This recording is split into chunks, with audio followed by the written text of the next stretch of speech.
Chechnya could become a huge problem for Putin again. In fact, after the collapse of the Soviet Union, Chechnya was where Moscow risked losing control. And that's also why Chechnya is one of the places where Putin built his image as a strongman. But if Chechnya were to become unstable again now, it would be a terrible blow to Putin's narrative, as he has always presented control over Chechnya as one of the proofs of the Russian state's rebirth after the post-Soviet disorder. However, Putin doesn't control Chechnya as if it were a normal region, because there the system doesn't rely only on institutions, but above all on the relationship between Putin and Kadyrov, on the Kadyrov family, and on the repression of dissent. But the problem is that in such a personal system, if the person at the center of the system weakens or has to prepare for succession, Moscow risks losing control and must figure out how to prevent old fractures from resurfacing. I've noticed that many people watch my videos and I'm really happy about it, but they're not subscribed. So if you enjoy my content, please subscribe to the channel. It's free for you, but it's really essential for the project. Thank you very much.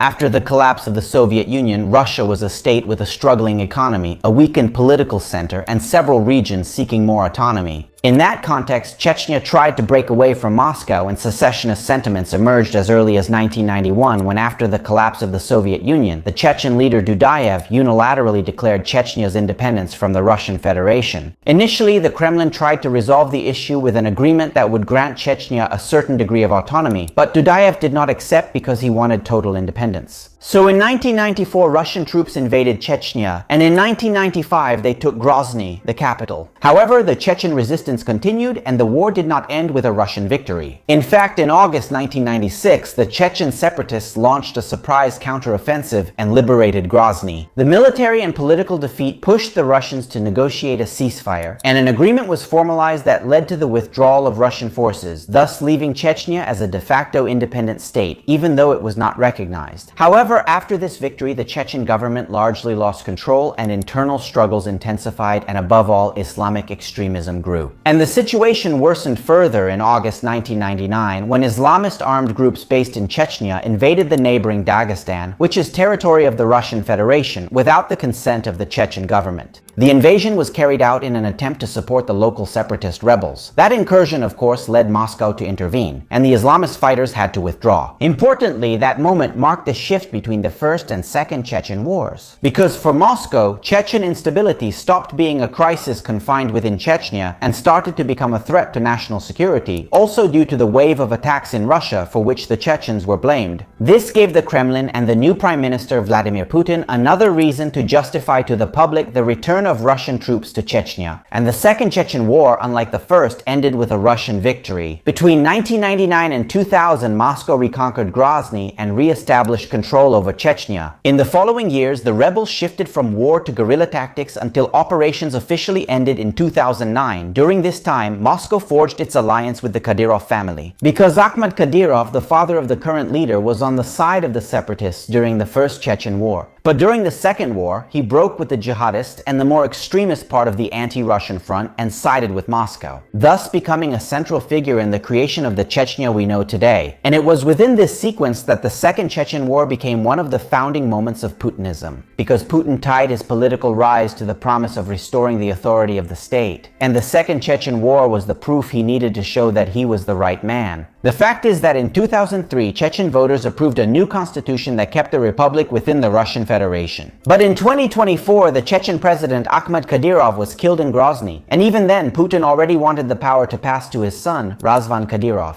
However, he still couldn't formally lead the republic because you needed to be at least 30 years old to do so. For this reason, Moscow appointed a transitional leader. Meanwhile, Razvan Kadyrov, who had already been prime minister since 2004, took full control of Chechnya as soon as he turned 30 in 2007.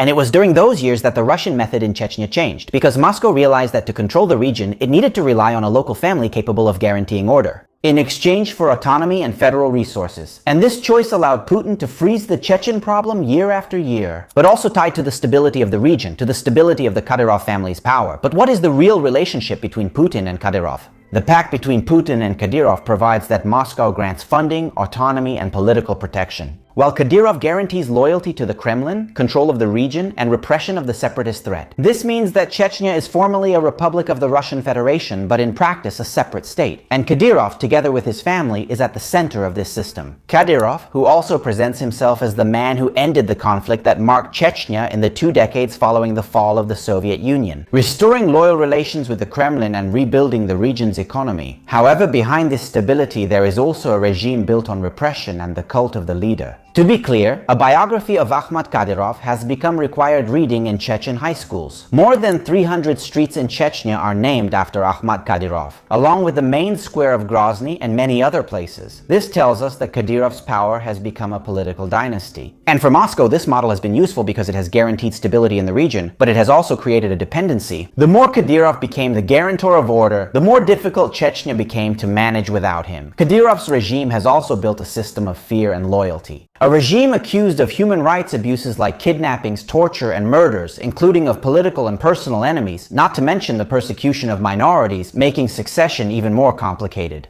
Because in a system also based on repression, the question is, who will be able to make the apparatus obey them? And who can prevent those excluded from power from trying to take advantage of the transition? The answer is not obvious. And as long as the transition of power doesn't happen, the doubt remains. But why is there talk of succession in Chechnya right now? Above all, because Kadyrov, even though he's only 49 years old, has serious health problems. So it's likely that sooner or later he'll have to give up command. Moreover, in recent years, some members of his family have been promoted to roles that seem specifically designed to ensure the continuity of family power. And one of the most obvious cases is that of his son, Adam Kadyrov. Now 18, he was appointed Secretary of the Security Council of Chechnya when he was only 17, after he had already received other official positions as well. And putting a son close to security means trying to build around him a legitimacy that can guarantee the survival of the regime. And then there is also Ahmad Kadyrov, Ramzan's eldest son. Kadyrov, the current leader, appointed Deputy Prime Minister of the region at 20 years old in January 2026. But the Kadyrov surname alone is not enough to guarantee a stable succession, especially if the heirs are still under 30 and if there are people around the sons who might see themselves as more suitable to govern. For example, there could also be Adam Delimkanov, a relative and ally of Kadyrov, member of the Duma since 2007 and considered a possible successor to Kadyrov. Then there's Magomed Davdov, Prime Minister of the region since May 2024, and who, according to the constitution, would become interim head in the event of Kadyrov's death. And then, besides the ones we've mentioned, there are also other possible names. The fact is that the succession is risky and there is no simple and indisputable line. Several figures without Kadyrov could make claims, risking an internal power struggle. One could also do as was done from 2004 to 2007 and appoint an interim leader until Kadyrov's son turns 30, but this depends on how long the role needs covering. Just to be clear, if Kadyrov were to be out of the picture today, there would be about 10 years to wait. Moreover, Putin is no longer the same as he was in 2004, and Chechen separatist sentiments could resurface if things were to go badly. The Chechen cause is currently under control, but it hasn't vanished entirely. Because the memory of independence movements, conflicts, and repression has not been erased. And a part of the diaspora and anti-Russian fighters in exile continues to see Russia as an occupying power. And think about it, Reuters has also reported on Chechen fighters who are fighting with Ukraine against Russia, and who see the conflict against Moscow as an opportunity to also liberate Chechnya. It's no coincidence that in 2022, the Ukrainian parliament resolved to recognize the Chechen Republic as Russian-occupied territory. In short, the conflict in Ukraine is making Chechen stability less stable. Also, if Russia were at peace, the Kremlin would have more room to handle a delicate succession in Chechnya. Today, however, Moscow has to finance the conflict, maintain domestic support, and avoid crises throughout the entire federation. Because Chechnya is not the only sensitive area, obviously. And besides, Kadyrov is also useful to Putin in the war against Kyiv, and this would worsen the consequences of a crisis in Chechnya. In fact, in 2024, Kadyrov said that 43,500 Chechen fighters had already served in Ukraine, including 18,000 volunteers. Tens of thousands of reservists would have been ready to fight if needed. There's also the economic aspect to consider. Because in 2024, over 92% of Chechnya's spending was financed by Moscow. While the region's revenues covered only about a fifth of the regional budget and just 6% of public spending in the Republic. So Chechen stability depends also, and perhaps above all, on federal money. And as long as Moscow pays, the model holds. However, if the war continues to consume resources, the Kremlin might increasingly struggle to provide funding over time, not only to Chechnya, but to all the peripheral regions of the Russian Federation. And economic discontent could trigger a crisis. And as if that weren't enough, Chechnya is located in the North Caucasus, a region that that is increasingly problematic for Moscow. Just think about how Armenia and Azerbaijan have been drifting away from Moscow in recent years. These are states in the South Caucasus and relatively close to Chechnya. And what do you think? Will Russia be able to keep Chechnya under control even after Kadyrov? Let me know in the comments, leave a like, hype it up, and subscribe to the channel if you enjoyed the video. Bye!